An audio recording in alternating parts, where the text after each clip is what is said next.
Bismillahirrahmanirrahim. Assalamualaikum warahmatullahi wabarakatuh.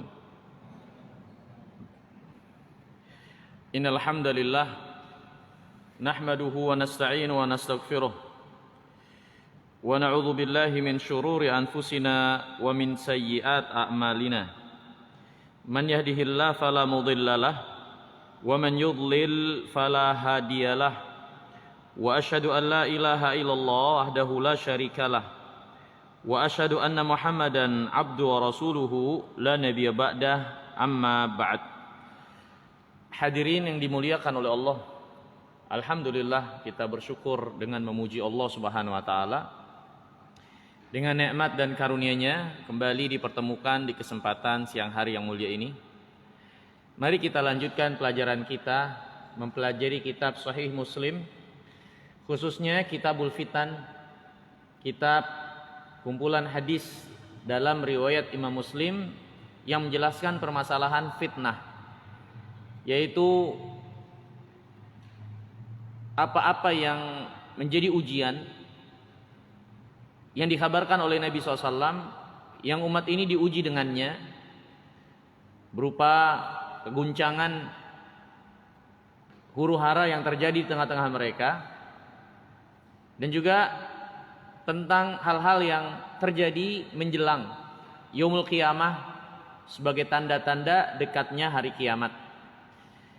Jadi kita membahas Kitabul Fitan wa Asyratus Sa'ah, kitab penjelasan tentang fitnah dan tanda-tanda hari kiamat. Masih dalam bab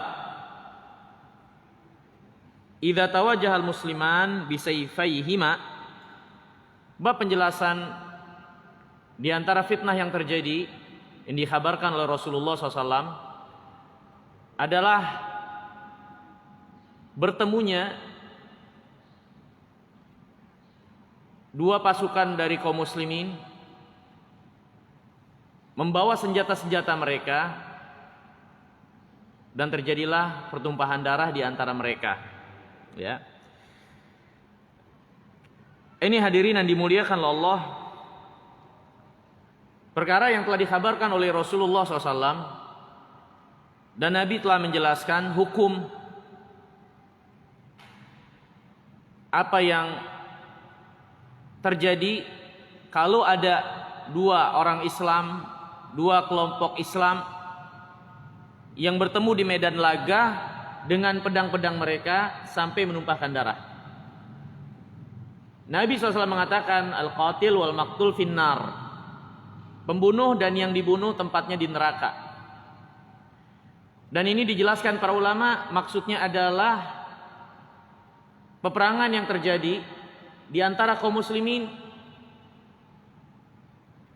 dengan tanpa sebab yang berarti, dengan tanpa alasan yang berarti.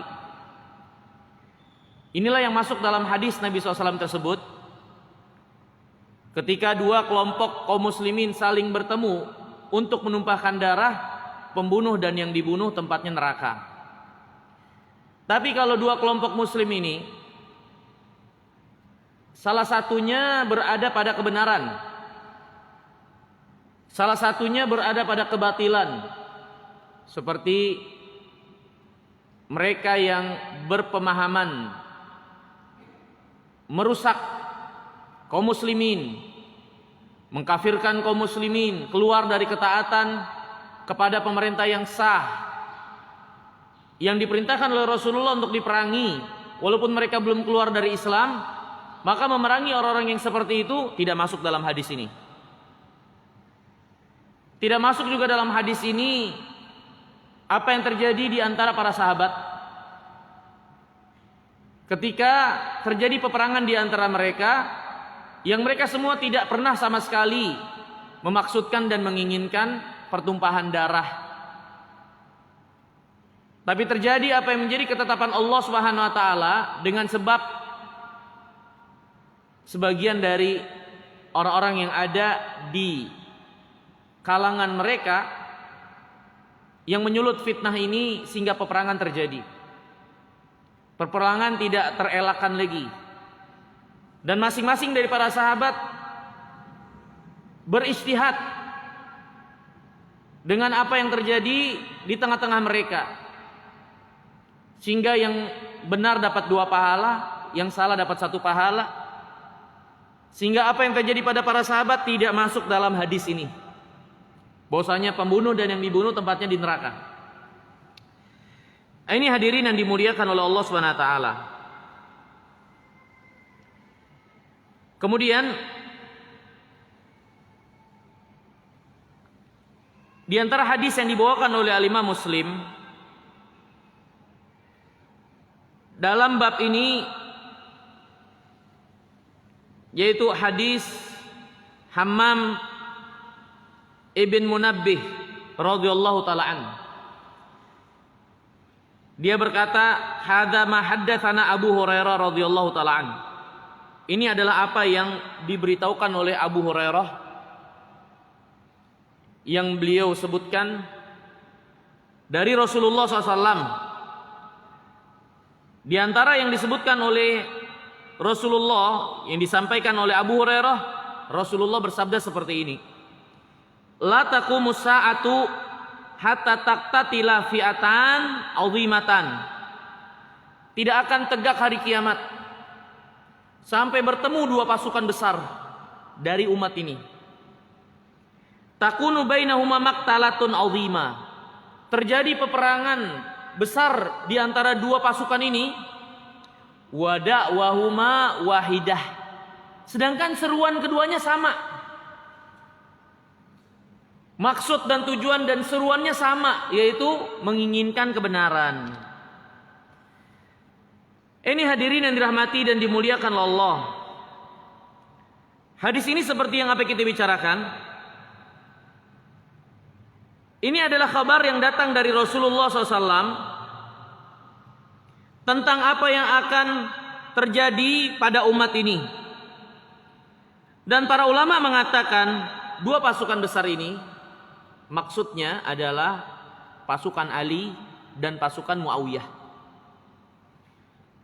yang bertemu di medan laga sehingga terjadi pertumpahan darah tanpa kesengajaan dari mereka. Dan kedua-dua mereka, baik dari pihak Ali atau pihak Muawiyah, sama-sama menyerukan kebenaran, menginginkan kebenaran. Ya.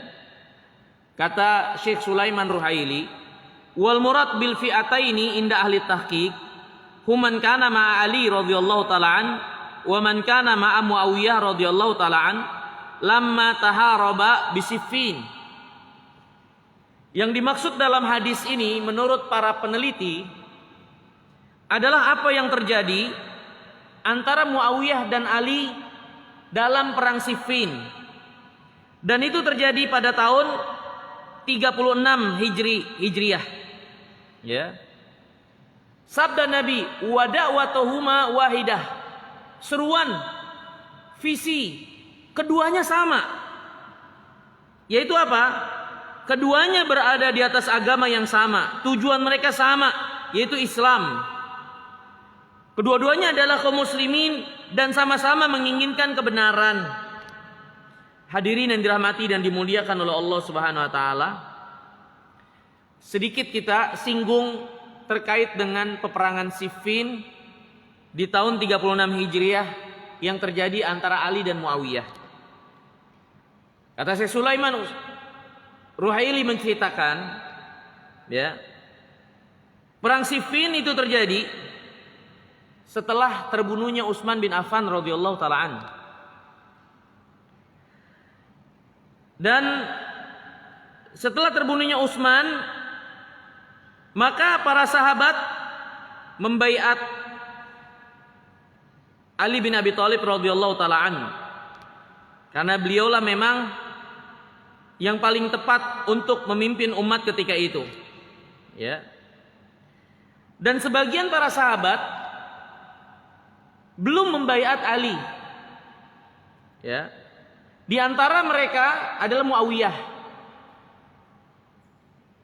Di mana Muawiyah ketika itu pemimpin wilayah kaum muslimin di Syam. Dan Muawiyah memiliki kekerabatan dengan Utsman, sehingga memiliki keberhakan untuk menuntut darah Utsman yang dibunuh. Dia menuntut agar para pembunuh Utsman itu segera dieksekusi. Ya.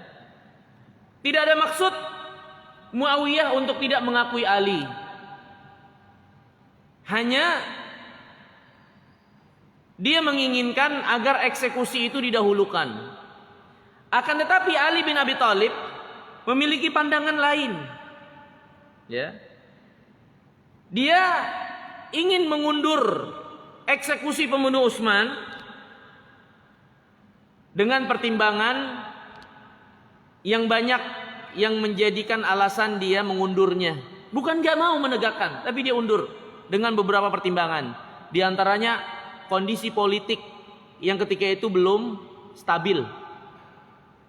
Masih banyak orang-orang yang punya niat-niat jahat menguasai keadaan. Ya. Maka Ali ingin mengundurkannya. Nah, ini hadirin yang dirahmati dan dimuliakan oleh Allah Subhanahu wa taala. Dalam hal ini kata para ulama, Ali bin Abi Thalib lah yang nampak lebih dekat dengan kebenaran, karena memang Ali yang paling berhak untuk mengeksekusi. Tapi dalam hal ini Muawiyah pun tidak sepenuhnya salah, karena dia sebagai anggota keluarga punya hak untuk menuntut darah kerabatnya yang tertumpah, yaitu Utsman bin Affan. Ya. Nah, kemudian hadirin yang dirahmati dan dimuliakan oleh Allah SWT, maka Ali pun membawa pasukannya menuju Syam untuk mengajak Muawiyah agar segera mentaati dan berada di bawah kekuasaannya, mengakui kepemimpinannya. Muawiyah pun membawa apa yang dia miliki, ya, sehingga akhirnya bertemulah dua pasukan besar ini, pasukan Ali dan Muawiyah, di tempat antara Syam dan Irak. Terjadi apa yang menjadi ketetapan Allah Subhanahu wa taala dari dua pasukan besar ini, pertumpahan darah yang terjadi di antara mereka. Ya. Berkata Syekhul Islam Ibnu Taimiyah, "Aktsarul ladzina kanu yakhtaruna al-qital minat ta'ifatain lam yakunu yuti'una Aliyan wala Muawiyah." Kebanyakan yang menginginkan terjadinya peperangan antara pasukan Ali dan Muawiyah, dua-duanya itu tidak mentaati Ali. Dari pihak Ali, dari pihak Muawiyah juga tidak mentaati Muawiyah. Karena Ali dan Muawiyah sama sekali tidak menginginkan peperangan itu. Tapi memang keadaan tidak terkendali sehingga terjadi apa yang terjadi. Dan kata Syekhul Islam, yang menginginkan peperangan itu dari pihak Ali tidak taat kepada Ali, dari pihak Muawiyah enggak taat kepada Muawiyah. Wa inna makanu min ahlil ahwa alladzina yakhtarunal qital. Tapi yang menyusup dan ada di tubuh kedua pasukan ini adalah orang-orang yang mengikuti hawa nafsu yang memang ingin peperangan. Adapun para sahabat secara umum, maka mereka yang mereka maksudkan dan inginkan adalah kebenaran, ya. Tapi mereka tidak bisa menghentikan kegaduhan, kekisruhan yang terjadi ketika fitnah itu sudah mulai menunjukkan pergerakannya, ya. Oleh sebab itu para ulama mengatakan wal fitnah idza tharat ajazal hukama an itfa'i nariha.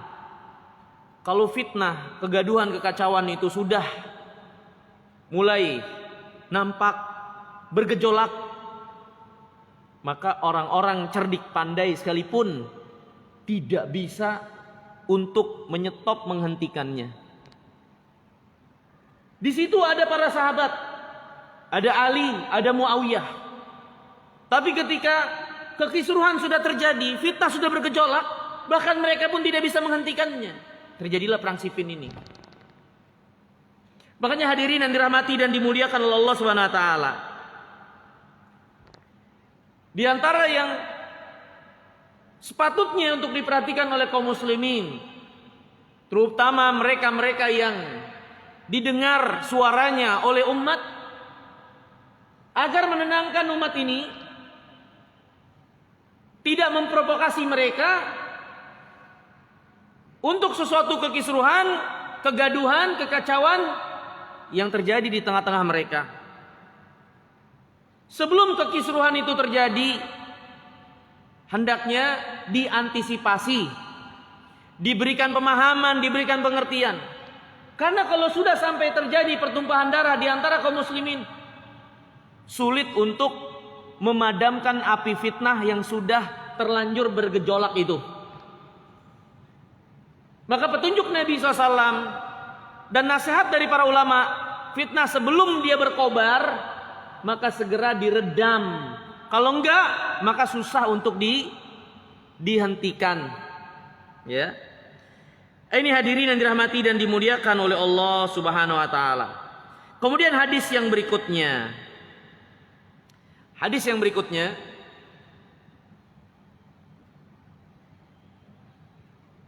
Al-Imam Muslim membawakan hadis dari Abu Hurairah radhiyallahu taala anhu. Anna Rasulullah SAW qala, Rasulullah SAW bersabda, la taqumus sa'atu hatta yakthurul harju. Tidak akan tegak hari kiamat sampai banyaknya al-harju. Ini diantara salah satu tanda yang terjadi, keadaan yang terjadi menjelang hari kiamat, banyaknya al-harj. Para sahabat bertanya, wa mal harju ya Rasulullah? Al-harju itu apa ya Rasulullah? Maka Nabi SAW mengatakan, al-qatlu, pembunuhan, pertumpahan darah. Ya. Maka hadirin yang dimuliakan Allah SWT, hadis ini memberikan pelajaran buat kita sekalian. Di antara kejadian yang terjadi menjelang yaumul qiyamah, banyaknya pembunuhan, pertumpahan darah. Ya. Dan kata para ulama, maksudnya bukanlah pertumpahan darah yang terjadi antara kaum muslimin dengan orang kafir. Ini ada bagiannya. Tapi yang dimaksud dengan banyaknya pertumpahan darah ini adalah apa yang terjadi di antara kaum muslimin. Di antara kaum muslimin. Ya. Berkata Al-Imam Hafiz Ibnu Abdul Bar, qad thabata anni Nabi SAW min wujuh. Telah tetap keterangan dari Rasulullah SAW. Annal harja la yazalu ila yaumil qiyamah. Al-harj itu banyak terjadi menjelang hari kiamat. Ya. Kemudian hadirin yang dirahmati dan dimuliakan Allah, apa makna dari al-harj? Ya, apa makna dari al-harj? Nabi SAW tadi memberikan pengertian al-harj itu adalah al-qatlu, yaitu pembunuhan. Tapi makna al-harj itu sendiri secara bahasa, para ulama menjelaskan al-harj dalam bahasa Arab maknanya ikhtilafun nas wa ikhtilatuhum, perselisihan yang terjadi di antara manusia. Itu asal kata dari kalimat al-harj, maknanya ikhtilafun nas. Ya. Yaitu suatu keadaan manusia bila rois, keadaan di mana manusia ketika itu berada pada satu keadaan tanpa pemimpin yang memimpin mereka. Jadi nggak ada pemimpin yang memimpin urusan mereka, sehingga terjadilah kekacauan. Di tengah-tengah mereka. Ya. Ini diantara makna perkataan para ulama. Ya. Ini diantara makna perkataan para ulama. 60 tahun hidup bersama pemimpin yang zalim masih lebih baik daripada sehari hidup tanpa ada pemimpin yang sah, yang ditakuti, yang menguasai. Kenapa sampai ada ungkapan seperti itu dari para ulama? Dikarenakan hadirin, satu hari tanpa ada pemimpin yang sah yang ditaati, itu akan membawa kekacauan di setiap lini dalam masyarakat. Pemimpin keberadaannya walaupun zalim, tapi sedikit banyaknya membendung banyaknya kekacauan, atau membendung terjadinya kekacauan lebih banyak lagi. Kita pernah mengalaminya di tahun 98. Ya, usaha untuk melengsarkan pemimpin yang sah. Kalau bukan karena Allah yang selamatkan, tentu kekacauan sangat meluas. Tapi proses dari pelengseran itu kita sendiri mengalaminya, bagaimana kekacauan yang sangat banyak di berbagai macam tempat, kekacauan, pencurian, penjarahan. Ya. Dan juga kita saksikan apa yang terjadi pada negeri-negeri dari saudara kita kaum muslimin seperti di Libya. Sampai saat ini kekacauan masih terus berlangsung di tengah-tengah mereka. Bahkan sebagian mereka mengatakan pemimpin mereka yang dahulu, siapa? Gaddafi, ya. Mereka berangan-angan kalau masih ada si Gaddafi itu, dulu tidak mereka lengserkan, dulu nggak mereka ganggu gugat, karena ternyata lengsernya Gaddafi tidak membawa kebaikan buat mereka. Walaupun mungkin pemimpin tersebut dulunya dianggap sebagai zalim, sehingga mereka ramai-ramai melengserkan. Tapi ternyata keadaan tidak lebih baik lagi. Terutama ketika prosesnya itu. Ketika masyarakat masing-masing dari mereka tidak lagi mempercayai dan mengikatkan ketaatan, ketundukan kepada pemimpin yang sah. Benar-benar terjadi huru-hara di tengah-tengah mereka. Kekacauan, penjarahan dan lain-lain. Pembakaran. Kejadian yang sama pernah terjadi di Mesir. Kejadian yang sama pernah terjadi di Suriah. Ini hadirin yang dimuliakan Allah SWT. 60 tahun hidup di bawah naungan pemimpin yang zalim masih lebih mending daripada satu hari berada dalam keadaan ketiadaan pemimpin di tengah-tengah yang menguasai, yang diyakini kekuasaannya, perintahnya. Karena satu hari itu pastinya hari yang dipenuhi dengan kegaduhan dan huru-hara. Ya. Dan ini asal kata dalam bahasa Arab kalimat al-harju, yaitu perselisihan yang banyak yang terjadi di tengah-tengah manusia dalam keadaan ketiadaan pemimpin di tengah-tengah mereka. Ya. Ini hadirin yang dirahmati dan dimuliakan oleh Allah Subhanahu wa taala. Kemudian dijelaskan juga oleh para ulama. Al-hard dalam bahasa Arab atau al-hard penggunaannya, penggunaan maknanya ada dua. Pertama, al-hard dari sisi pengertian orang-orang Habasyah. Untuk orang-orang Habasyah, al-hard mereka pahami maknanya adalah al-qatlu, pembunuhan. Tapi dari sisi bahasa Arab, orang-orang Arab, al-hard itu adalah segala sesuatu yang menjembatani sehingga terjadinya pembunuhan, pertumpahan darah. Jadi al-hard itu bisa maknanya adalah pembunuhan, atau maknanya adalah hal-hal yang membawa terjadinya pembunuhan. Ya.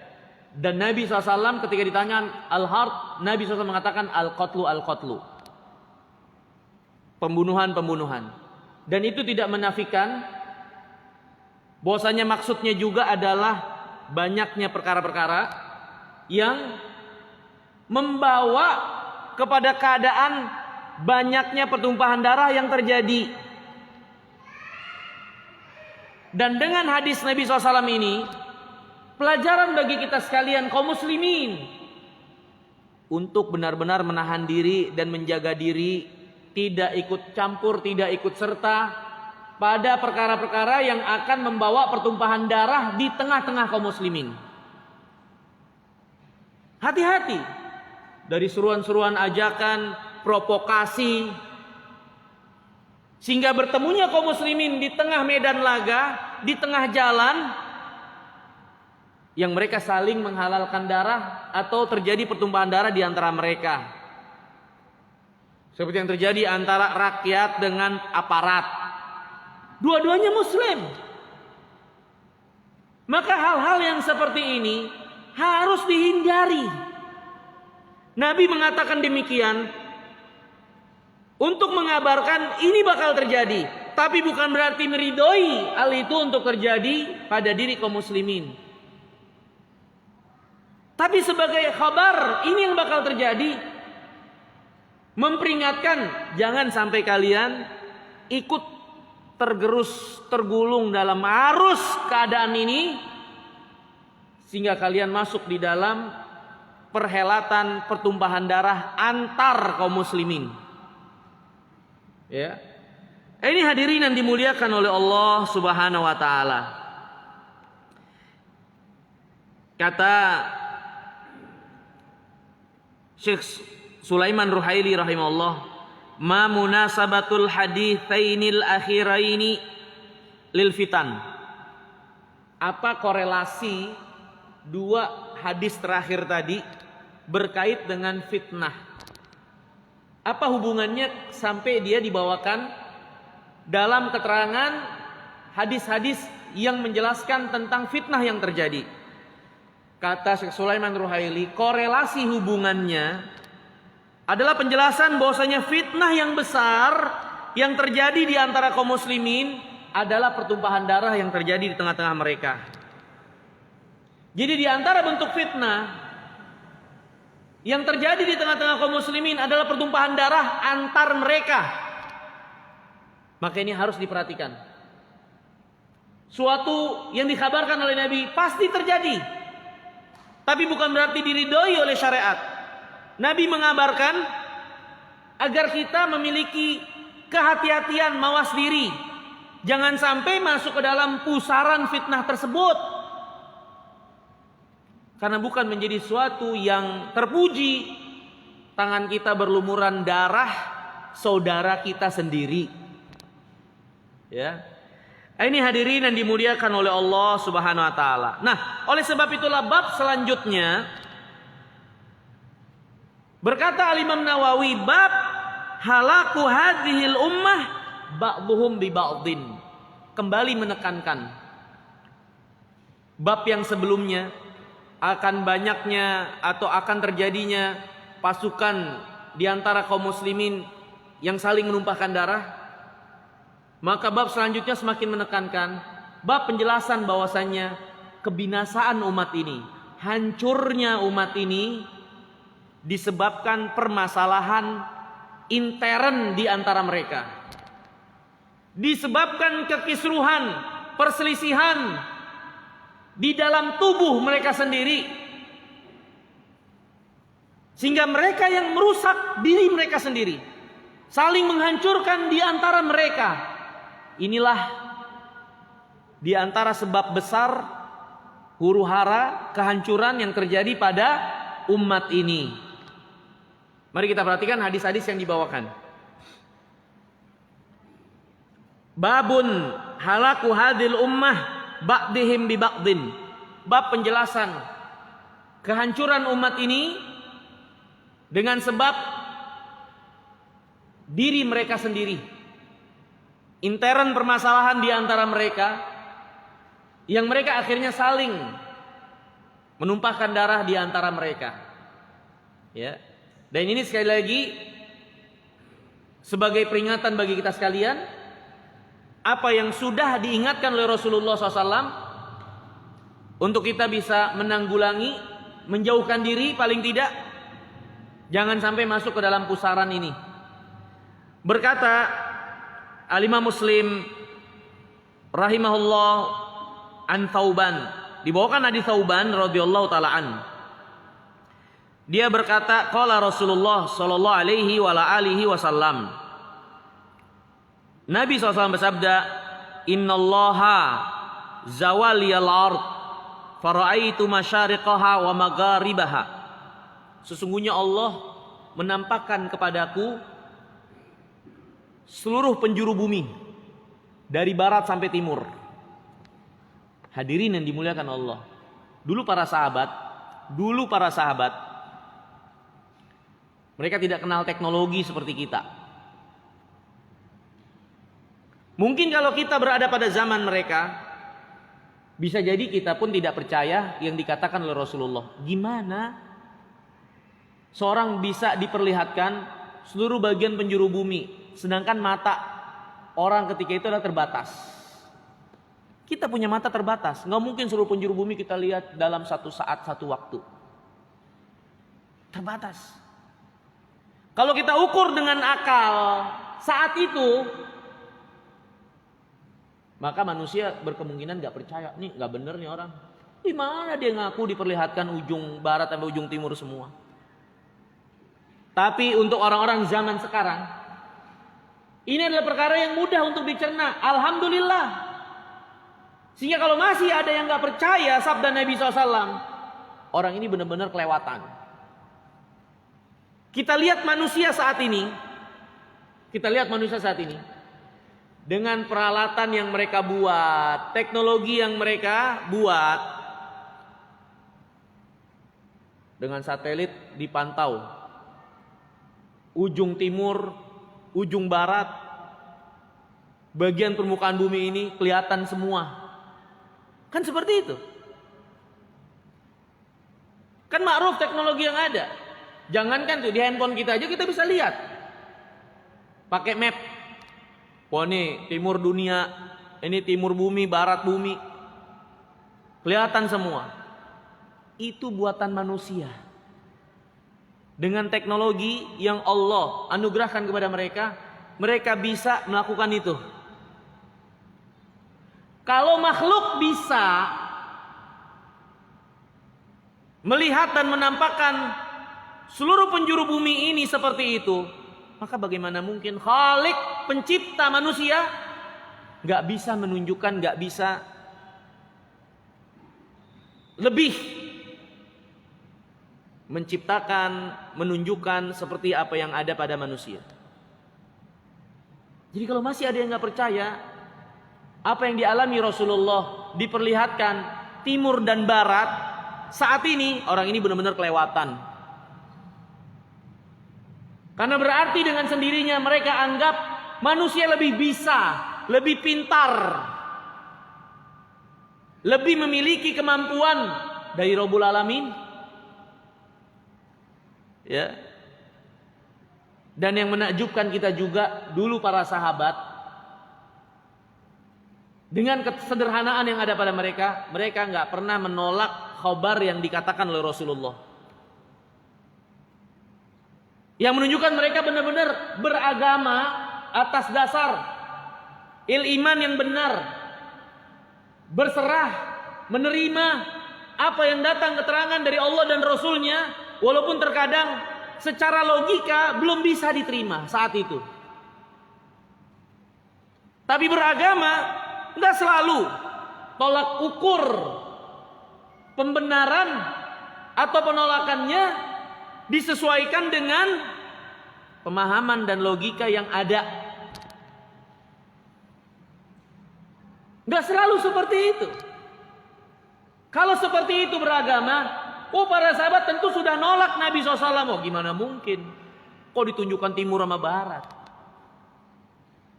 Maka sangat batil sebagian dai, sebagian orang yang menyerukan kaum muslimin, kalau yang menjadi dasar agama adalah akal, bukan Alkitab, bukan Sunnah. Ini nggak benar sama sekali. Dan bukan menjadi cara beragama yang diajarkan Rasulullah dan diajarkan para sahabat. Kalau cara beragama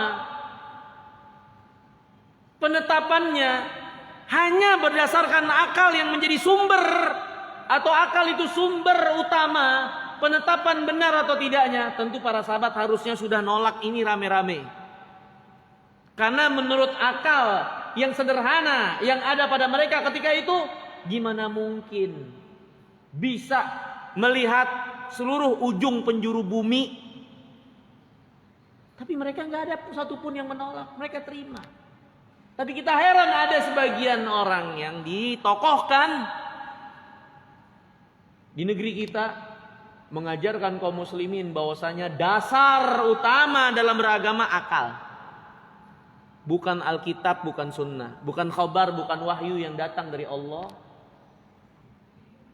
yang sampai kepada Rasulullah SAW kepada kita, yang sampai dari Rasulullah kepada kita. Nah, ini hadirin yang dimuliakan Allah Ta'ala. Jadi kata Thauban, Rasulullah bersabda seperti ini, ditunjukkan kepadaku seluruh penjuru bumi timur dan barat. Ini mukjizat dari mukjizat Nabi SAW. Wa inna ummati sayablughu mulkuha mazuyali minha. Sesungguhnya kekuasaan umatku itu akan sampai setiap penjuru yang aku diperlihatkan itu. Ini kabar gembira bagi umat ini. Bahwasanya seluruh penjuru bagian bumi ini, kaki kekuasaan kaum muslimin akan sampai di sana. Ya, lihat kata Nabi, kekuasaan umatku akan sampai pada seluruh penjuru yang aku diperlihatkan ketika itu. Kemudian kata Rasulullah, wa utitul kanzainil ahmar wal abyad, dan aku dianugerahkan perbendaharaan merah dan putih. Perhatikan sabda Nabi, wa utitu, aku dianugerahkan kekuasaan merah dan putih, maksudnya kekuasaan Persia dan Romawi. Kenapa kita katakan Persia dan Romawi? Karena para ulama menjelaskan orang-orang Romawi mendominasi mereka dalam kekayaan harta adalah emas. Romawi mendominasi yang menjadi kekayaan mereka adalah peraknya.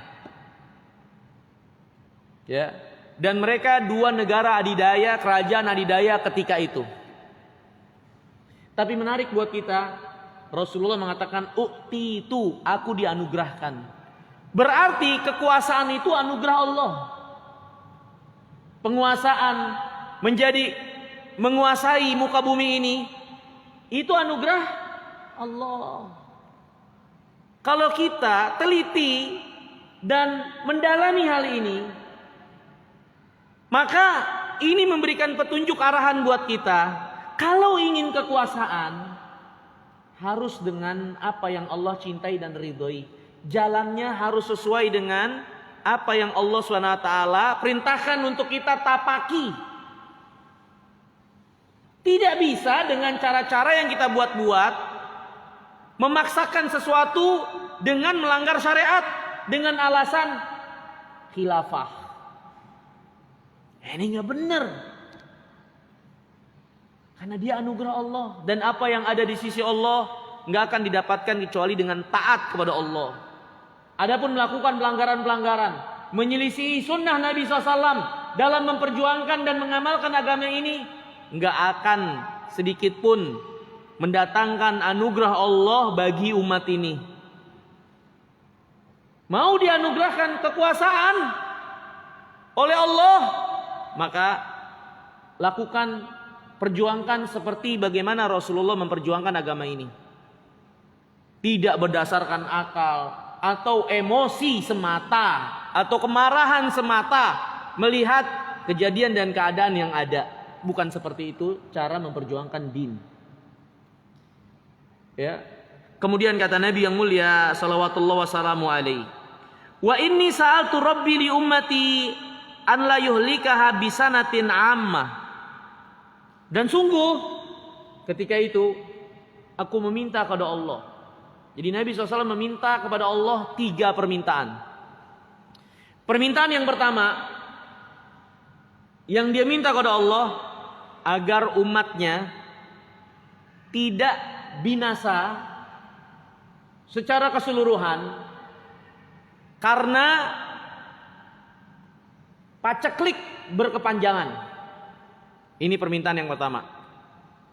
Umat ini tidak akan binasa secara keseluruhan karena paceklik berkepanjangan. Musim panas, paceklik yang berkepanjangan. Ini permintaan Nabi yang pertama. Kata para ulama, ini tidak menutup kemungkinan ada bagian-bagian wilayah tertentu dari umat ini yang memang binasa gara-gara paceklik. Tapi secara keseluruhan semuanya mengalami hal itu enggak. Karena doa yang pertama ini diijabah oleh Allah. Allah ijabah. Berarti ini kabar gembira. Umat ini secara keseluruhan tidak akan binasa dengan sebab paceklik berkepanjangan. Kemudian yang kedua, permintaan Rasulullah. Wa alla yusallit alaihim aduwan. Nabi SAW meminta agar umat ini secara keseluruhan tidak binasa karena dikuasai oleh musuh mereka dari luar. Ini orang-orang kafirin. Ini juga kabar gembira. Umat ini secara umum tidak akan berada di bawah penguasaan orang kafir. Walaupun mungkin ada sebagian-bagian wilayahnya yang mengalami hal tersebut, tapi secara umum enggak. Ya. Nah, permintaan yang ketiga, Rasulullah SAW meminta kepada Allah, dan ini yang tidak diijabah. Nabi SAW meminta kepada Allah agar umat ini kebinasaan mereka bukan karena perseteruan yang terjadi di intern mereka, dengan sebab antar mereka sendiri. Jangan sampai umat ini binasa dengan sebab perselisihan, pertumpahan darah yang terjadi antar mereka, antar kaum muslimin. Permintaan yang ketiga ini tidak diijabah oleh Allah. Permintaan yang ketiga ini tidak diijabah Allah. Yang satu diijabah, yang kedua diijabah, yang ketiga tidak. Kemudian Allah berfirman, Ya Muhammad, Inni idza qadaitu qada'an fa innahu la yurad. Wahai Muhammad, sesungguhnya aku kalau sudah memutuskan ketetapan, maka enggak akan bisa berubah lagi. Nah, hadirin yang dimuliakan oleh Allah Subhanahu wa taala, menarik buat kita sekalian.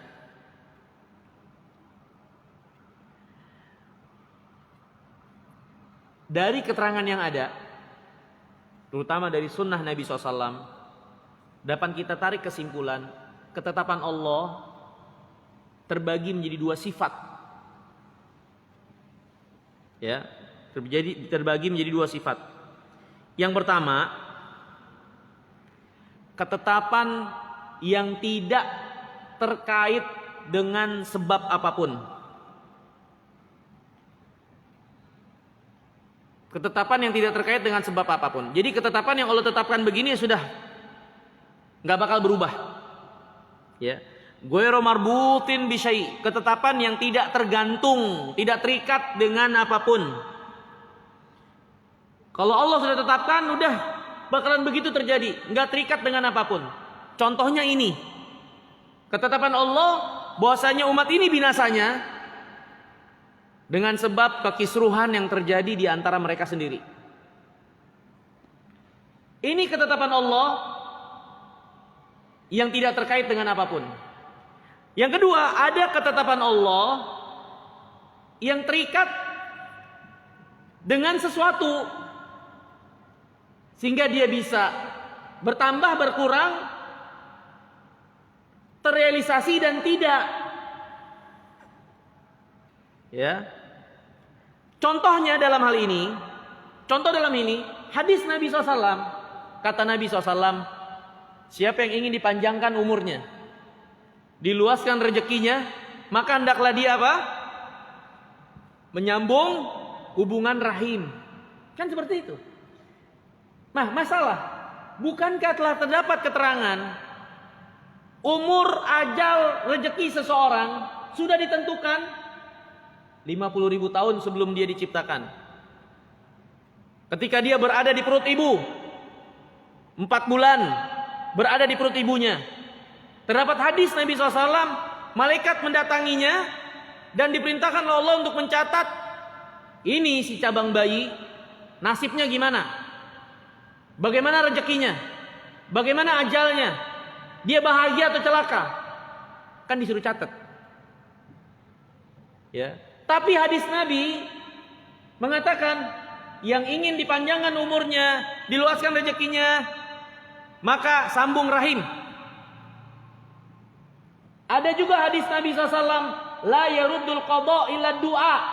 Nggak ada yang bisa menolak ketetapan Allah kecuali doa. Gimana kita memahaminya? Bukankah qada sudah ditetapkan? Kok bisa ditolak dengan doa? Kok bisa dipanjangkan dengan menyambung rahim?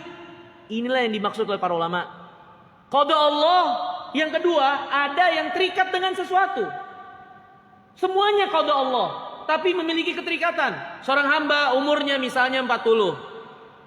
Tapi kalau si hamba ini melakukan kebaikan, menyambung rahim, maka Allah tetapkan menambahkan bagi dia. Dan itu semua kembali kepada Allah. Seorang hamba, dia tertimpa musibah ini dan itu. Tapi kalau dia berdoa kepada Allah SWT, meminta perlindungan dari musibah-musibah itu, maka Allah SWT rubah, hindarkan dia dari musibah itu.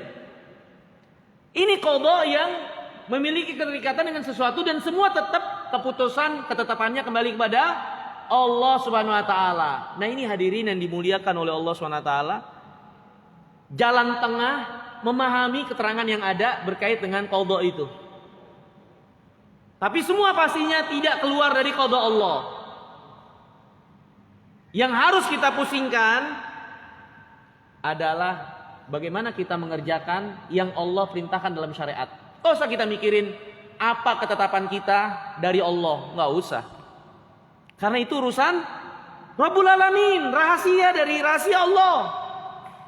Tapi pastinya teori keadaannya kayak gitu kurang lebih, karena keterangan hadis yang ada. Kitanya nggak usah mikirin takdir Allah begini, takdir Allah begitu, nggak usah mikirin.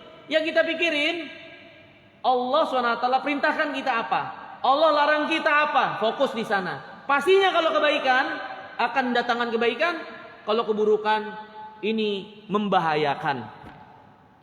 Begitu. Tapi teorinya seperti itu, agar kita nggak bingung bagaimana memahami hadis itu. Kok umur ajal bisa panjang dengan menyambung rahim? Bukankah udah ditentuin di perut ibu? Iya. Kok doa bisa menolak keputusan? Bukankah keputusan Allah yang Allah tetapkan nggak bisa lagi ditolak? Nah ini, qada ada dua. Ada qada yang tidak terikat dengan apapun, sehingga kalau udah jadi keputusan Allah sudah, itu nggak bakal berubah. Tapi ada qada Allah yang terikat dengan sesuatu. Ketika seorang hamba udah Allah tetapkan begini, tapi kalau dia melakukan itu, ketetapan Allah, Allah tambahkan, Allah kurangi. Allah berfirman, kulla yaumin huwa fi sya'nin. Setiap harinya Allah berada dalam kesibukan. Menaikkan, menurunkan, memuliakan, menghinakan, memutuskan, ya, menghidupkan, mematikan. Setiap harinya Allah berada dalam kesibukan. Ya, yasaluhu man fis samawati wa man fil ard. Kullu yaumin huwa fi sya'n. Ya. Ini hadirin yang dirahmati dan dimuliakan oleh Allah Subhanahu wa taala. Kita lanjutkan. Allah berfirman, wahai Muhammad, kalau aku sudah menetapkan keputusan, maka keputusan itu nggak bisa dianulir, sudah. Wa ini a'taituka li ummatika alla uhlikahum bisanatin ammah. Sesungguhnya aku telah anugerahkan untuk umatmu, mereka nggak akan binasa dengan paceklik berkepanjangan. Maksudnya mereka secara umum. Wa alla usallit alaihim aduwan. Dan aku tidak akan menguasakan untuk mereka secara umum orang-orang di luar mereka yang menjadi musuh mereka dari orang kafirin. Min siwa anfusihim, selain daripada golongan mereka sendiri. Itulah yang akan membinasakan mereka, yakni kekisruhan, kekacauan yang terjadi di intern mereka yang membuat mereka saling membinasakan, menumpahkan darah satu dengan yang lainnya. Ya. Walau istama alaihim min aqtariha aw qala ma baina aqtariha hatta yakuna ba'dhum yuhliku ba'dhan wa yasbi ba'dhum ba'dhan. Orang kafir semua berkumpul bersatu untuk membinasakan seluruh kaum muslimin, gak akan sanggup. Tapi kebinasaan, kehancuran kaum muslimin terjadi karena pertumpahan yang terjadi di antara mereka. Nah, ini yang menjadi syahid atau menjadi alasan dasar kenapa hadis ini atau kenapa riwayat ini dibawakan dengan bab kebinasaan umat ini terjadi karena kekacauan, kekisruhan yang terjadi di antara mereka. Menguatkan apa yang menjadi bab sebelumnya. Di antara fitnah yang terjadi di tengah-tengah kaum muslimin adalah persengketaan, perseteruan, pertumpahan darah di antara mereka. Maka ini fitnah besar yang telah dikabarkan oleh Rasulullah SAW. Agar kita memberikan perhatian, berhati-hati, menjaga diri, keluarga kita, untuk tidak ikut ke dalam arus putaran fitnah dan hal-hal yang membawa kepada arus putaran fitnah pertumpahan darah tersebut. Bahaya. Ya. Kemudian hadirin yang dimuliakan oleh Allah Subhanahu wa taala. Bahkan kata Nabi, hatta yakuna ba'dhum yuhliku ba'dhan wa yasbi ba'dhum ba'dhan. Sampai di antara mereka saling membinasakan, di antara mereka saling menawan, menjadikan saudaranya sendiri sebagai tawanan. Walhal itu saudara mereka. Allah persatukan di atas Islam, di atas iman. Tapi kenapa saudara sendiri malah dijadikan tawanan? Aneh. Itulah yang bakal terjadi pada umat ini. Nas'alullah salamata wal afiyah. Kemudian dalam riwayat yang lain dari Thauban juga,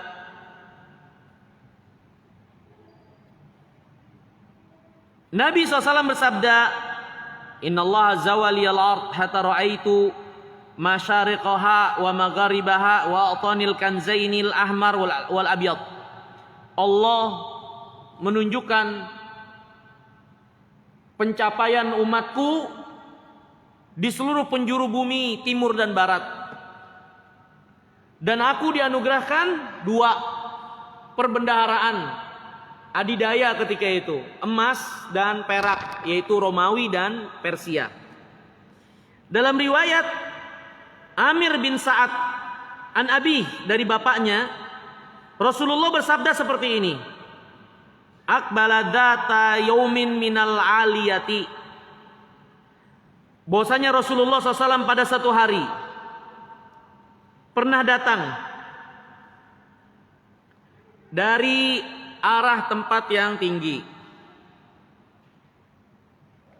Kemudian dari Aliyah, hatta idza marra bi masjid Bani Muawiyah.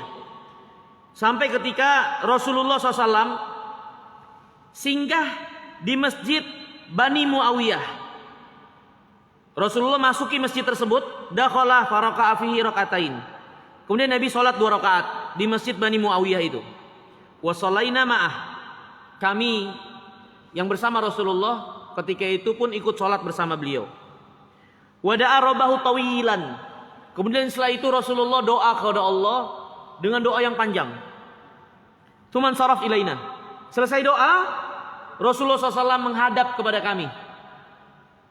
Kemudian beliau bersabda seperti ini, Sa'altu Rabbi thalathan. Aku meminta kepada Allah 3 hal. Fa'atani thintain wa mana'ani wahidah. Allah kabulkan 2, Allah tolak 1. Jadi hadirin yang dimuliakan Allah, lihat, seorang nabi sebagian doanya saja Allah tidak perkenankan. Tapi itu tidak pernah menghentikan Rasulullah untuk berdoa. Karena pastinya Allah memiliki hikmah tersendiri dalam apa yang menjadi ketetapannya. Nggak selalu yang kita lihat, nggak selalu yang kita mau, itulah yang baik buat kita. Yang kita pentingkan, lakukan saja apa yang Allah perintahkan sudah. Allah suruh kita berdoa, minta kebaikan. Allah suruh kita berdoa, minta perlindungan dari keburukan sudah. Ketika kenyataan yang terjadi ternyata meleset permintaan-permintaan kita kepada kita, qaddarallahu ma syaa fa'ala. Yang Allah takdirkan itulah yang pasti akan terjadi. Tidak ada bagian seorang hamba kecuali sabar dan terus meyakini Allah tidak menetapkan sesuatu kecuali kembali kepada Allah dengan puja dan puji. Kita sudah berdoa, kita sudah berusaha, kenyataannya tidak seperti apa yang kita inginkan. Ya sudah, mau diapain? Inilah kita hamba. Allah yang memutuskan. Allah yang memiliki hak terhadap ketetapan-ketetapannya. Pastinya doa kita nggak akan sia-sia. Karena doa seorang hamba, kata Nabi SAW, diperlakukan dengan salah satu dari 3 kemungkinan ini. Kemungkinan yang pertama, doa itu Allah ijabah seperti yang diminta. Kemungkinan yang kedua, Allah hindarkan dia dari keburukan senilai permintaannya. Walaupun permintaannya nggak diijabah, tapi dia dihindarkan keburukan yang senilai dengan permintaan. Kemungkinan yang ketiga, bahkan ini bisa jadi lebih baik.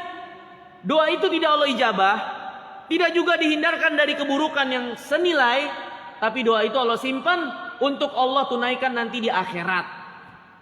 Dan di akhirat itu lebih kita butuhkan kebaikan itu. Jadi doa seorang hamba itu nggak akan pernah sia-sia. Kebaikan yang mereka lakukan nggak akan pernah sia-sia. Murnikan saja ketulusan kita kepada Allah dalam taat. Saya sholat nggak kaya-kaya. Saya nggak kunjung dapat rezeki. Saya ada doa nggak sembuh-sembuh. Banyak orang sempit dalam masalah ini. Dia tidak memahami. Kewajiban kita hanyalah melaksanakan yang Allah cintai dan ridhoi. Dan kita tawakal berserah kepada Allah dengan apa yang menjadi keputusannya. Dengan terus berbaik sangka kepada Allah dan meyakini Allah pemilik segala urusan dan tidak kembali kepada Allah kecuali puja dan puji. Kita sudah berdoa-doa tapi belum juga sembuh. Kita sholat tapi belum juga dapat rezeki-rezeki. Lah memang kita seharusnya doa dan sholat kita mengharapkan wajah Allah. Memurnikan ketulusan untuk Allah. Dalam rangka menunjukkan penghambaan diri kita kepada Allah. Yang memutuskan dan menetapkan semua itu ya Allah. Yang memiliki kekuasaan untuk memutuskannya Allah. Gak ada bagian dari hamba kecuali terima. Kalau ternyata dikabulkan, bersyukur kepada Allah SWT. Falillahilham. Tapi kalau ternyata tidak terjadi menurut apa yang kita minta, yang kita inginkan, inilah kita yang memang lakukan itu semua dalam rangka menghambakan diri kepada Allah. Dan kita tahu kita hanya sebagai seorang hamba. Dan kita meyakini Allah SWT tidak menentukan kecuali dengan keadilan dan gak pernah menzolimi kita. Ini hadirin yang dimuliakan Allah. Sehingga kalau kita pahami hal ini, gak perlu lagi kita mengatakan, gak perlu lagi kita sempit hati. Atau sampai mengikuti perkataan sebagian orang, percuma lo tunggang-tungging sholat, gak kaya-kaya. Percuma doa, gak kelar-kelar masalah, gak sembuh-sembuh penyakit. Ini tipu daya syaitan yang menggembosi sehingga akhirnya ibadah yang dilakukan tuh jadi mengendur, jadi dipenuhi dengan buruk sangka kepada Allah, kepada syariatnya dan seterusnya. Oh ini gak benar. Lihat Nabi kita yang mulia SAW, gak pernah menghentikan doanya. Walaupun ternyata tidak setiap permintaan beliau Allah kabulkan. Itu Rasulullah SAW. Gimana kita? Doanya udah benar, tapi faktor-faktor doa yang lain yang menguatkannya belum kita penuhi. Kita doa, tapi yang haram masih terus bergelimang di badan kita, di tubuh kita, di pakaian kita, di makanan kita. Gimana kita? Kita doa dalam keadaan hati lalai. Kita doa tidak dengan sepenuh hati, seolah-olah nggak butuh. Ya Allah, rahmati saya, tapi terserah deh ya Allah. Seolah-olah nggak butuh, nggak serius mintanya. Faktor-faktor ini nggak kita penuhi. Terus giliran nggak mendapatkannya, kita kecewa dan nyalain Allah. Salahkan diri kita yang masih penuh dengan kekurangan-kekurangan. Jangan Allah yang disalahkan, karena Allah Maha Sempurna, Maha Suci dari kekeliruan, kesalahan, Maha Suci dari segala aib dan celah. Kalau keburukan-keburukan, lihatlah diri kita. Ini hadirin yang dimuliakan oleh Allah Subhanahu wa taala. Kita lanjutkan. Jadi kata saat dikabulkan 2, 1 enggak. Kemudian disebutkan permintaan-permintaannya. Yang seperti tadi saya sebutkan. Nabi SAW meminta umat ini tidak dibinasakan dengan paceklik berkepanjangan. Allah kabulkan. Nabi SAW meminta agar umat ini tidak dibinasakan dengan sebab al-gharq. Gharq itu tenggelam dengan air banjir, menenggelamkan mereka semua. Nabi minta agar enggak terjadi pada umat ini seperti itu. Dikabulkan oleh Allah. Dalam riwayat yang lain seperti yang saya sebutkan, Nabi meminta agar umat ini tidak dikuasai oleh orang kafir secara keseluruhan. Itu pun dikabulkan. Nah, yang ketiga ini diminta, Nabi meminta agar umat ini kebinasaannya bukan disebabkan perseteruan antar mereka. Yang ini nggak diijabah. Yang ini nggak diijabah. Wa anhu, dan juga dari Sa'ad radhiyallahu taala an. Dan riwayat yang lain itu disebutkan aqbala ma'a Rasulullah SAW fi ta'ifati min ashabi. Saat pernah bersama Rasulullah SAW datang dari suatu perjalanan bersama para sahabat yang lain. Famarra bi masjidi Bani Muawiyah. Kemudian singgah di masjid Bani Muawiyah. Kemudian disebutkan redaksi yang sama, ya, dari seperti hadis Ibn Numair, ya. Ini hadirin yang dimuliakan oleh Allah Subhanahu wa taala, bab yang ke berapa nih? Yang ke-6, ya, yang ke-6, ya. Kemudian hadirin yang dimuliakan oleh Allah Subhanahu wa taala. Selanjutnya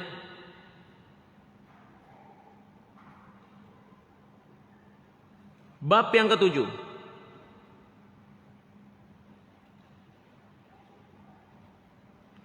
Bab ikhbarun Nabi SAW fima yakunu ila qiyamis sa'ah. Bab penjelasan bahwasanya Rasulullah pernah mengabarkan apa yang akan terjadi semenjak keberadaan beliau, apa yang akan terjadi selanjutnya tuh sampai hari kiamat.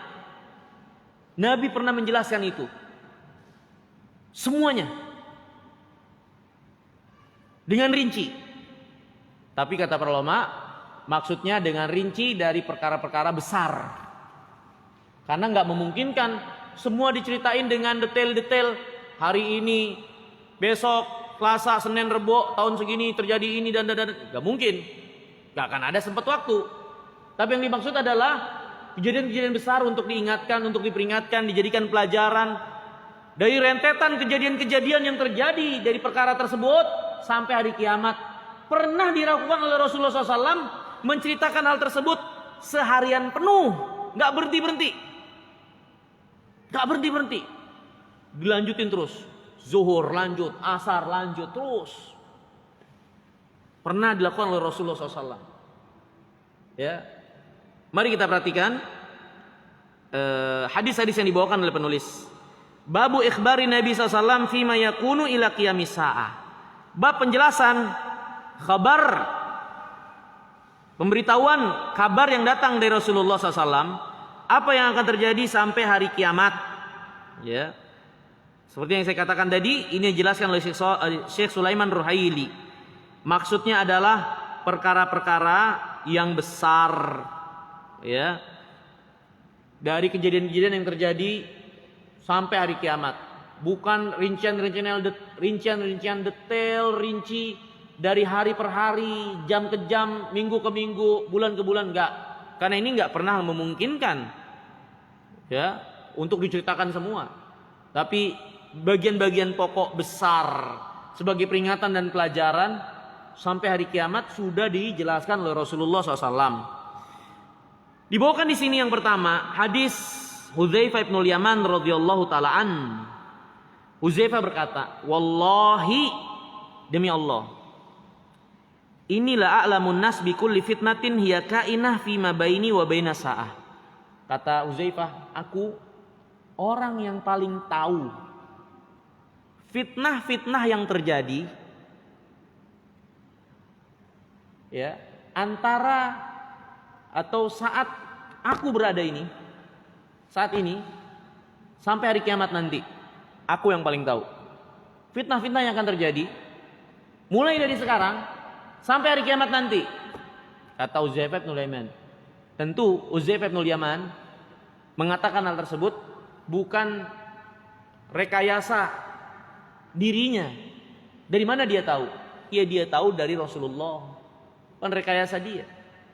Dia menghafalnya dari Rasulullah. Diberitahukan oleh Rasulullah, kemudian dia kabarkan kepada orang-orang setelahnya, ya. Wa ma bi ila an yakuna Rasulullah sallallahu asarra ilayya fi dzalika syai'an lam yuhaddithu ghairi. Dan keadaanku itu bisa tahu apa yang terjadi dari fitnah mulai dari sekarang sampai hari kiamat, waktu dia berbicara ini, itu tidak lain dikarenakan Rasulullah memberitahukan secara pribadi kepadaku, tapi nggak diceritakan kepada yang lain. Makanya Hudzaifah, di antara julukan beliau, dia adalah sahabat yang secara khusus diberitahukan rahasia Rasulullah, sahibus sirri Rasulullah, sahabat yang secara khusus diamanahkan menyimpan rahasia Rasulullah SAW. Itu Hudzaifah bin Yaman. Di antara rahasia-rahasia yang disebutkan oleh Rasulullah kepada Hudzaifah itu fitnah-fitnah yang terjadi. Nama-nama orang munafik. Siapa saja orang munafik, orang-orangnya. Nabi tidak beritahukan kepada semuanya, karena kalau berita ini diberitahukan untuk dikonsumsi orang banyak, bikin gaduh. Tapi hal ini perlu ada yang tahu, sehingga untuk suatu keadaan bisa untuk diambil pelajaran, diingatkan, kewaspadaan. Tapi kalau jadi konsumsi publik, bisa bikin gaduh. Karena di antara orang munafik ketika itu adalah orang-orang yang menjadi tokoh masyarakat. Siapa? Abdullah bin Ubay bin Salul. Itu tokoh masyarakat. Sebelum Nabi SAW datang ke kota Madinah, dia itu dielulukan jadi tetua orang-orang di penduduk kota Madinah. Nabi SAW datang, orang-orang gak lagi menghadapkan wajahnya kepada dia, tapi langsung melihat kepada Rasulullah SAW. Ini diantara sebab yang membuat dia akhirnya jadi munafik, ya, karena merasa kedudukannya diambil Rasulullah. Mau menunjukkan perlawanan, gak punya kekuatan. Orang-orang kadung langsung mencintai Rasulullah SAW karena kebenaran itu. Mau menunjukkan penolakan, gak bisa langsung. Akhirnya menyembunyikan kebencian terhadap Islam dan kaum muslimin dan kekufuran dengan berbajukan menjadi bagian yang sama dari kaum muslimin agar tidak jatuh dan kehilangan pamor di tengah-tengah masyarakat. Ya. Nah, ini tokoh munafik, tapi nggak diberitahukan oleh Rasulullah secara umum. Sebagian sahabat dikasih tahu. Karena kalau dikasih tahu, wah ini bisa bikin kisruh. Karena masih banyak pengikut-pengikutnya. Ya. Nah, ini hadirin sebab kenapa Rasulullah mengkhususkan Hudzaifah untuk hal-hal yang seperti ini, tidak yang lainnya. Ya, ini termasuk kecerdikan Rasulullah untuk terus menjaga keamanan, ketertiban di tengah-tengah kaum muslimin. Kemudian hadirin yang dimuliakan oleh Allah Subhanahu wa taala. Kemudian kata Huzaifah, walakin Rasulullah SAW qol. Nabi SAW pernah bersabda seperti ini. Wa yuhadditsu majlisan anafi. Tapi walaupun Rasulullah sebagian urusan memang dirahasiakan, hanya aku yang dikasih tahu. Tapi Nabi SAW pernah dalam satu majelis, di situ ada aku dan yang lain. Beliau jelaskan perkara-perkara fitnah yang bakal terjadi. Ya, Nabi menjelaskan tentang fitnah. Faqala Rasulullah SAW. Nabi bersabda ketika itu di satu majelis itu, fitnah yang terjadi semua disebutkan. Wa ya'uddul fitan. Di satu pertemuan itu Nabi SAW menyebutkan fitnah-fitnah semuanya, begini seterusnya. Minhunna thalathun la yakatna yadarna syai'an, ya. Dari yang disebutkan oleh Rasulullah SAW, ya, ada 3 perkara dari fitnah yang datang, ay annaha ta'ti sari'ah mutatabi'ah.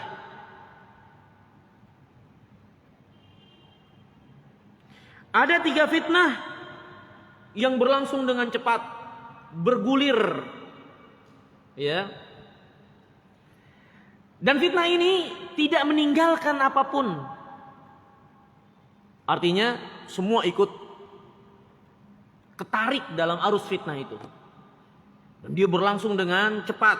Kata Syekh Sulaiman Ruhaili, wa minhunna fitanun wa minhunna thalathun la yakatna yadarna syai'an. Apa makna dari hadis Nabi ini? Sabda Nabi atau perkataan Huzaifah bin Yaman atau sabda Nabi maksudnya, ay la yakatna yatrukna syai'an. Jadi ada 3 fitnah yang tidak meninggalkan apapun kecuali semuanya kena, ya. Fahunna fitanun azimah ta'umul wahidah minhun. Ya, di mana 3 fitnah ini adalah 3 fitnah, ya, ta'ummu al-wahidah minhun, yang meliputi siapapun. Jadi tidak ada seorang pun kecuali terseret dalam fitnah ini. Ya. Hatta la yakat yaslam minha ahadun faya fitnatun ammah hadhihi thalathu fitanin kabira ammah. Maksudnya enggak ada satupun orang yang selamat dari 3 fitnah ini. Ini adalah fitnah besar, fitnah yang sifatnya umum, yang menerpa semuanya kena. Ya. Kemudian kata Nabi SAW, wa minhun, dari yang 3 itu, fitnanun kariyahis saif. Dari yang 3 itu ada fitnah, kegoncangan yang terjadi secara umum, seperti angin yang berhembus, seperti angin di musim dingin, ya, di musim panas. Maksudnya kata para ulama, ta'ti sari'ah mutatabi'ah. Angin di musim panas itu biasanya berhembus dengan cepat, tapi berulang-ulang. Cepat tapi berulang-ulang, ya. Kemudian minha, dari 3 fitnah itu, sigarun wa minha kibarun. Ada yang kecil, ada yang besar. Berkata Huzaifah, fadhahaba ulaika rahtu kulluhum ghairi. Kata Huzaifah, orang-orang yang dulu ikut mendengarkan ketika itu semuanya udah wafat sekarang. Tinggal aku aja. Jadi cuman aku yang tahu saat ini. Orang-orang yang ikut dengar ketika itu semua udah wafat, cuman saya saja. Jadi saya yang paling tahu. Saat itu waktu dia menceritakan. Walhal hadirin yang dimuliakan Allah Subhanahu wa taala, hadis ini secara umum maksud dari hadis ini berkesesuaian dengan bab yang dibawakan oleh Al-Imam Nawawi, ya, bahwasanya Rasulullah SAW pernah menjelaskan fitnah yang akan terjadi menimpa umat ini di satu majelis. Dan fitnah-fitnah itu ada yang sifatnya umum, di mana tidak satupun benua negara kecuali ikut mengalami fitnah ini. Ya, ada fitnah yang sifatnya berlangsung dengan cepat, ada fitnah yang kecil, ada fitnah yang besar. Ya. Ini maksudnya, bahwasanya fitnah itu sudah dikhabarkan oleh Rasulullah SAW. Dan setelah bab ini nanti kita akan lihat kejadian-kejadian, terutama kejadian-kejadian besar menjelang yaumul qiyamah, dari peperangan yang terjadi antara kaum muslimin dengan pasukan Romawi, Dajjal yang ada, Ya'juj dan Ma'juj dan seterusnya. Ya. Jadi sebelum itu semua disebutkan dulu. Ini memang sudah pernah diceritakan oleh Rasulullah SAW. Fitnah-fitnah, kegoncangan-kegoncangan yang terjadi di tengah-tengah umat. Hadis selanjutnya juga dari Huzaifah bin Yaman. Dia berkata, qama fina Rasulullah SAW maqaman ma taraka syai'an yakunu fi maqamihi dalika ila qiyami sa'ah illa haddatha bihi. Nabi SAW pernah berdiri di satu majelis menceritakan kepada kami kejadian-kejadian yang terjadi semenjak berdirinya beliau tersebut sampai hari kiamat. Lihat bagaimana kuatnya Rasulullah SAW dalam menyampaikan agama ini. Banyak kejadian berarti beliau sebutkan ketika itu. Kata Huzaifah, hafidhahu man hafidhahu wa nasiyahu man nasiyahu. Akan ingat orang-orang yang ingat, akan lupa yang lupa. Karena saking banyaknya yang diceritakan. Sehingga orang-orang yang lemah ingatannya nggak mungkin nampung. Tapi yang kuat ingatannya yang bagus, banyak menampungnya. Ya. Qad alimahu ashabi haula. Sungguh para sahabatku itu mereka mengetahuinya. Ya, ini para sahabatku yang saat itu sedang terjadi kekacauan di tengah-tengah mereka, sebetulnya mereka tahu. Kejadian yang menimpa mereka sudah dijelaskan oleh Nabi, sudah diwanti-wanti. Mereka tahu itu. Contoh seperti yang pernah kita lewati hadis Aisyah. Di mana Aisyah sebelum terjadinya perang Jamal, Aisyah itu berhenti di tengah jalan. Dia ingat Nabi dulu pernah bersabda, siapa di antara kalian wahai istriku, seorang yang mendengar longlongan anjing di satu tempat ini. Aisyah ingat, oh ini pernah dikabarkan oleh Nabi SAW. Dia orangnya. Kejadian ini pernah disampaikan oleh Nabi. Aisyah udah pengen balik, udah gak jadi deh, pulang. Tapi dirayu ketika itu oleh seorang sahabat, kalau nggak salah Zubair bin Awam, dirayu bahwasanya ayo terus ikut, karena keberadaan Aisyah diharapkan bisa mendamaikan, nggak terjadi kekisruhan. Gimana perang sedangkan di tengah-tengah kita ada ibunda kita, engkau ibu kaum muslimin, jangan sampai ini terjadi kegaduhan, ayo ikut. Udah mau pulang, karena rayuan itu akhirnya dia menganggap oh iya benar juga. Jadi Aisyah nggak ingin peperangan, ingin mendamaikan, dia ikut. Terjadi apa yang terjadi? Aisyah terseret di tengah peperangan itu. Nah ini maksudnya kata Huzaifah. Sebagian sahabat atau orang itu, sahabat-sahabat itu tuh tahu itu. Apa yang terjadi pada mereka? Sudah diingatkan oleh Nabi yang mulia SAW. Wa innahu la yakunu minhu syai' qad nasituhu fa arahu fa adhkuru. Kemudian kata Huzaifah, sungguh ada sesuatu yang pernah diingatkan, aku lupa. Tapi pas kejadian, aku ingat, oh iya ini benar nih, pernah diceritain. Kan kita pernah suka kayak gitu. Ya kita pernah mendapat suatu pengetahuan, terus kita lupa. Di hari berikutnya, kesempatan berikutnya, pengetahuan itu terjadi benar. Oh, kita baru ingat, oh iya ini benar nih. Dulu begini pernah diingetin, ini kejadian. Ini maksud Huzaifah. Dulu pernah diingatkan oleh Rasulullah SAW begini. Karena saking banyaknya maklumat, akhirnya kan menumpuk.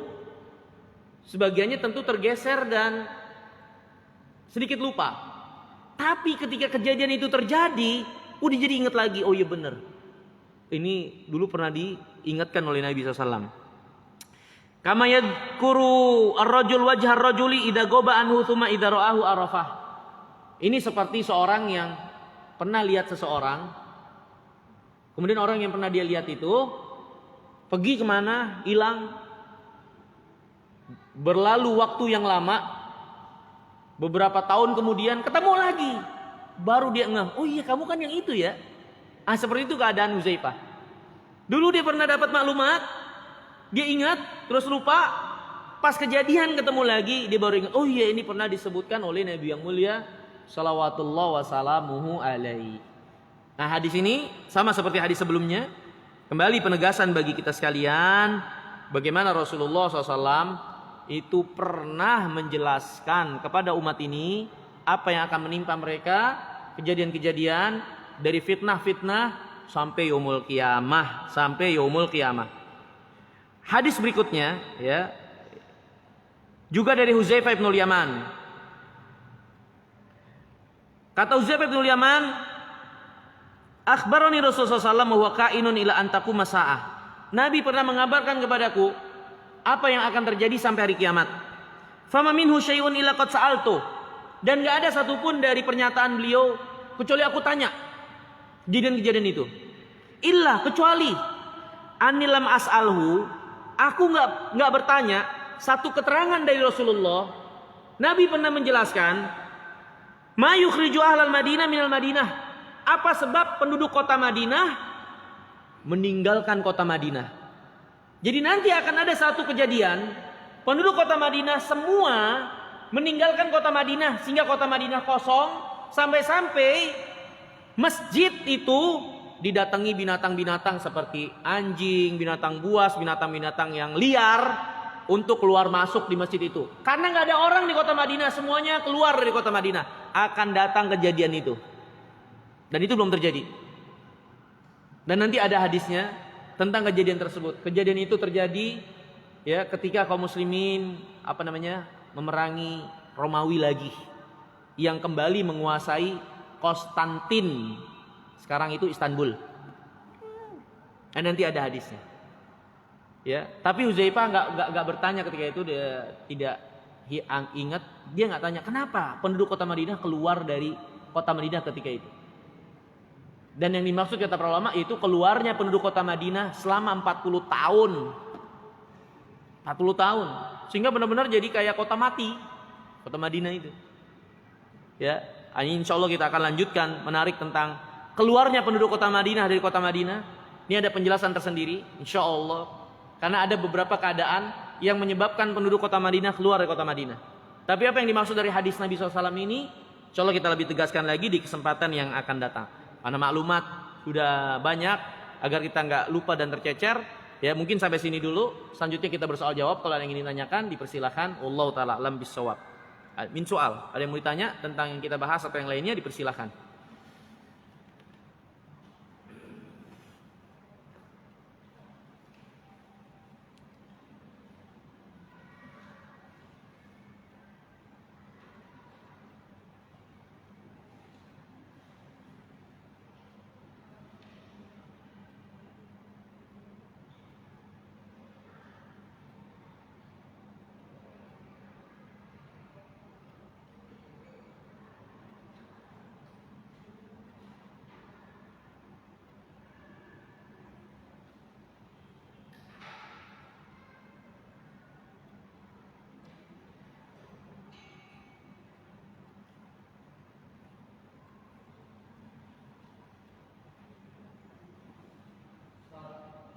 Silakan Pak.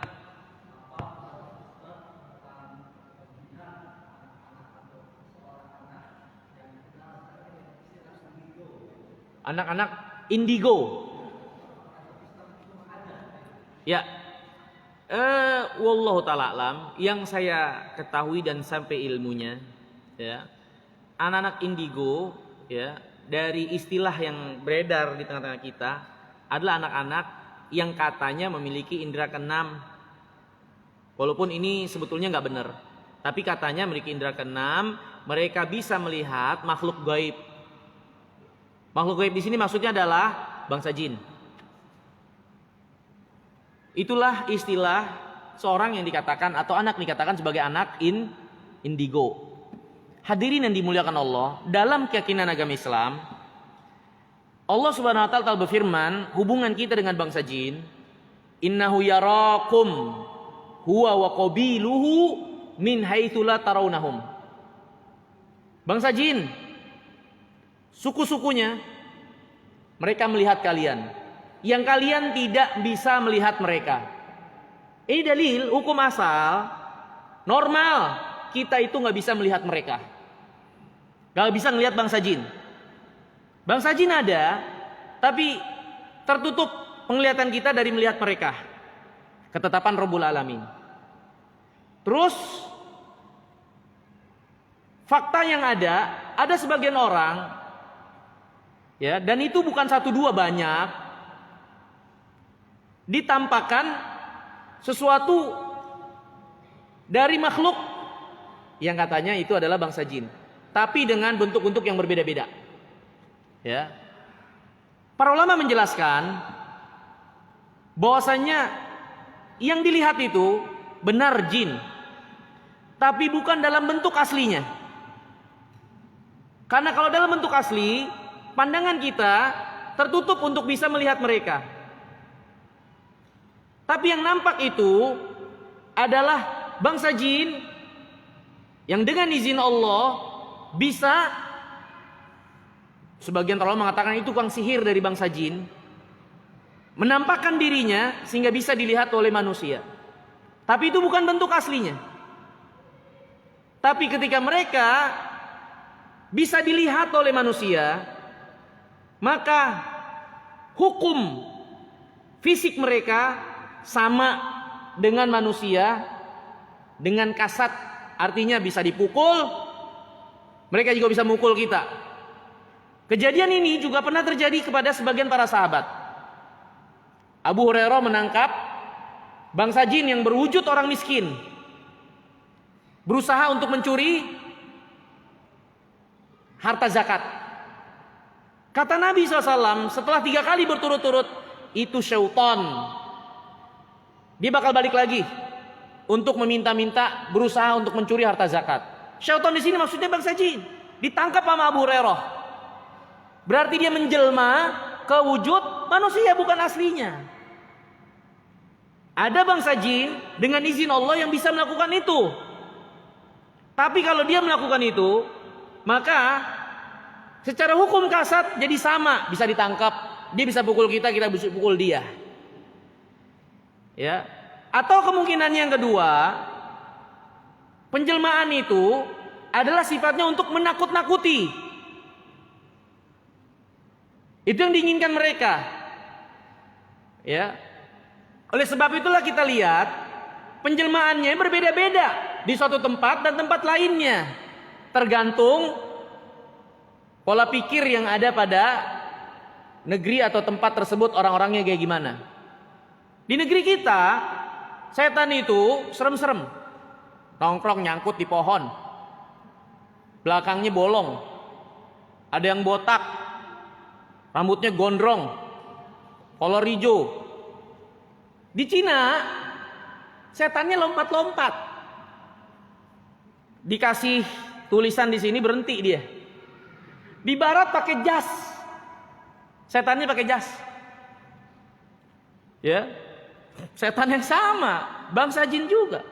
Nah ini yang dikatakan oleh Nabi SAW, la gaula, tidak ada hantu-hantu itu.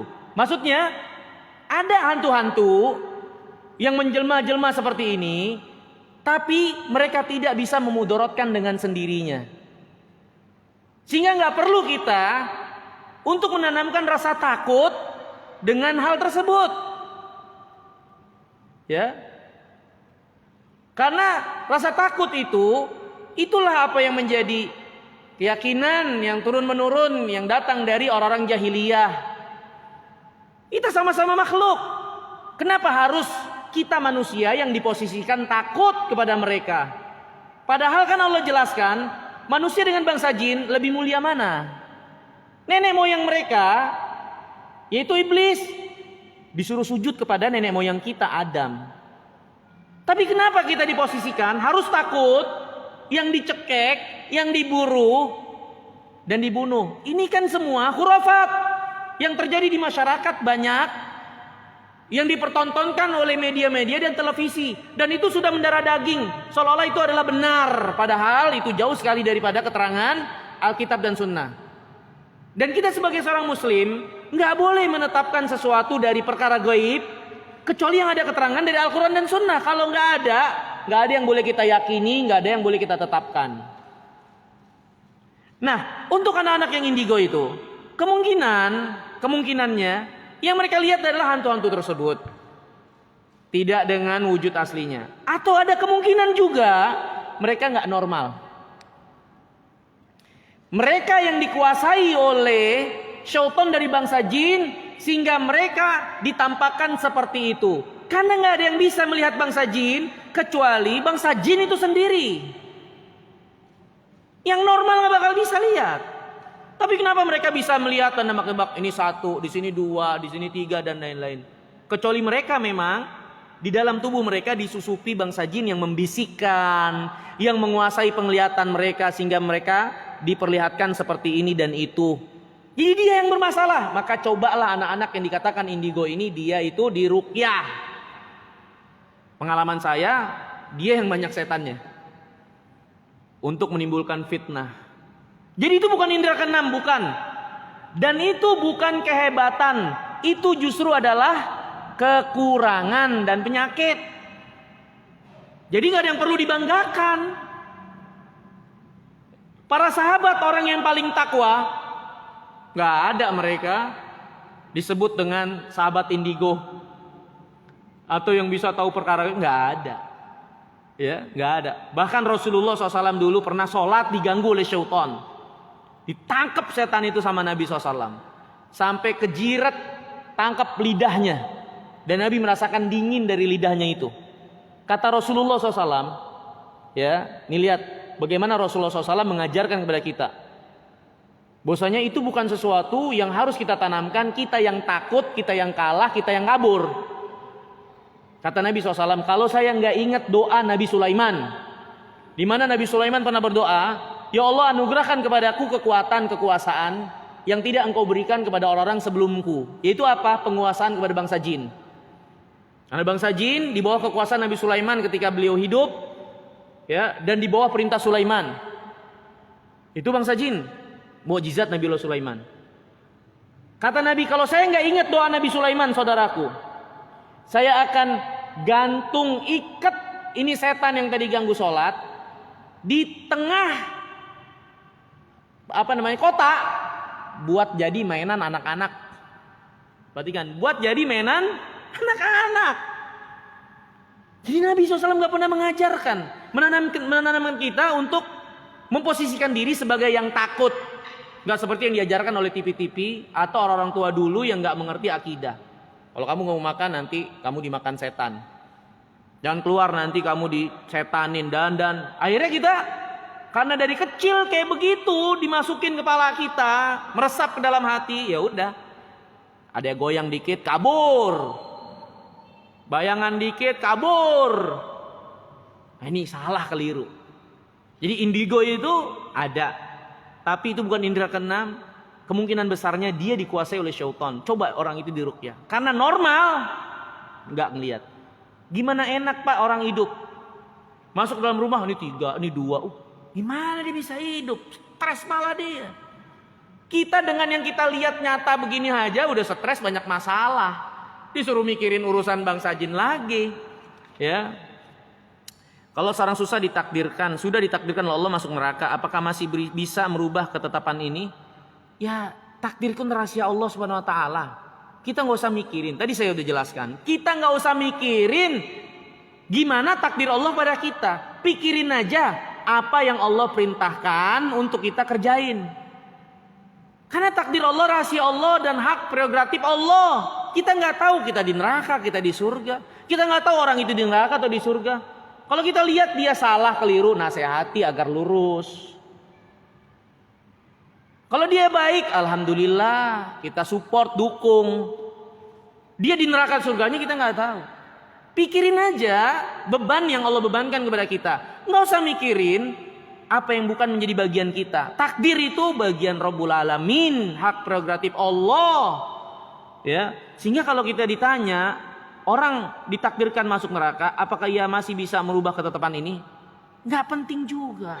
Kenapa kita berburuk sangka kalau kita pasti menjadi penghuni neraka? Sudah, lakukan aja kebaikan, nggak akan sia-sia. Dan jangan nyaman dengan kejelekan dan dosa, itu membahayakan. Ya, seperti itu. Si fulan mati dengan cara bunuh diri, apakah itu bisa dibilang sebagai ketetapan Allah? Nggak ada yang terjadi kecuali Ketetapan Allah. Termasuk orang yang bunuh diri. Karena ini iman. Allah SWT berfirman, wa kulla syai'in khalaqnahu biqadar. Segala sesuatu, enggak terkecuali kami ciptakan dengan takdir, dengan kadar-kadarnya. Yang mati terbunuh, yang mati ketabrak dan seterusnya. Ya. Dan enggak ada orang yang keluar dari ketetapan Allah sedikit pun juga. Yang Allah kehendaki itu yang terjadi, yang tidak Allah kehendaki enggak akan terjadi. Tapi hadirin, tanamkan dalam diri kita, itu adalah apa yang menjadi hak prerogatif Allah. Nggak usah kita mikirin takdir Allahnya begini nih. Mikirin, bunuh diri dilarang nggak? Dilarang. Ya udah jangan dikerjain.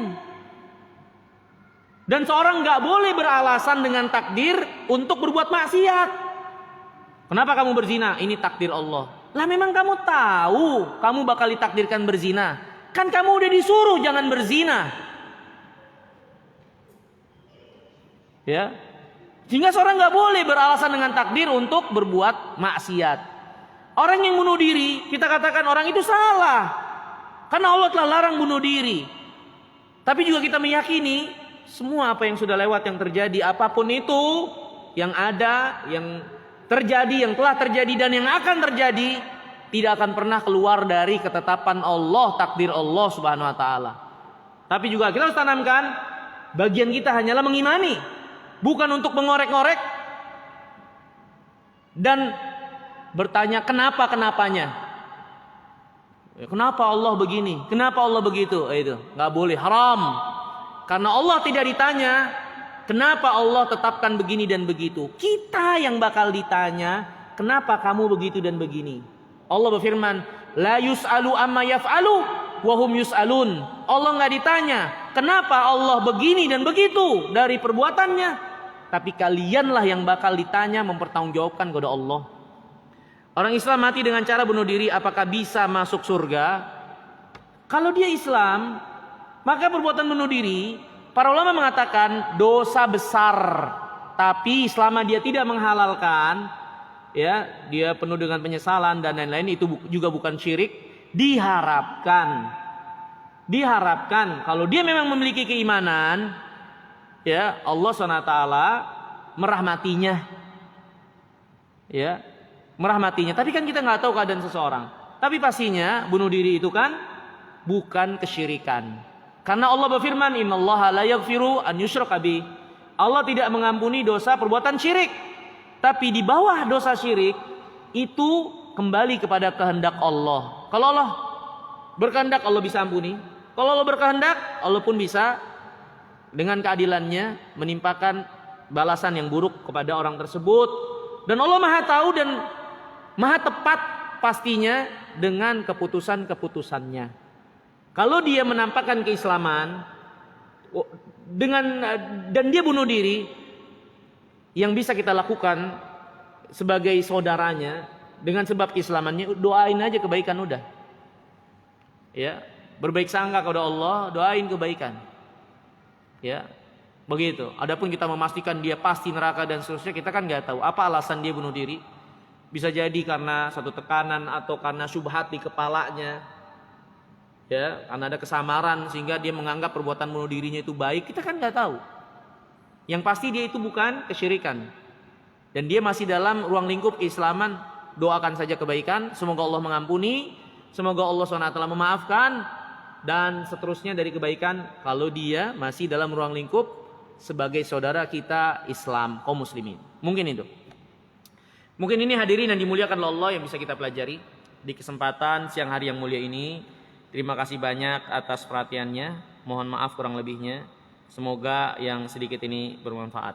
Kita lanjutkan insyaallah di kesempatan yang Allah mudahkan bagi kita sekalian tentunya. Innahu waliyudzalika wal qadiru alaih. Wa sallallahu nabiyina Muhammadin wa ala alihi wasallam. Wa akhiru da'wana anil hamdulillahi rabbil alamin. Wassalamualaikum warahmatullahi wabarakatuh.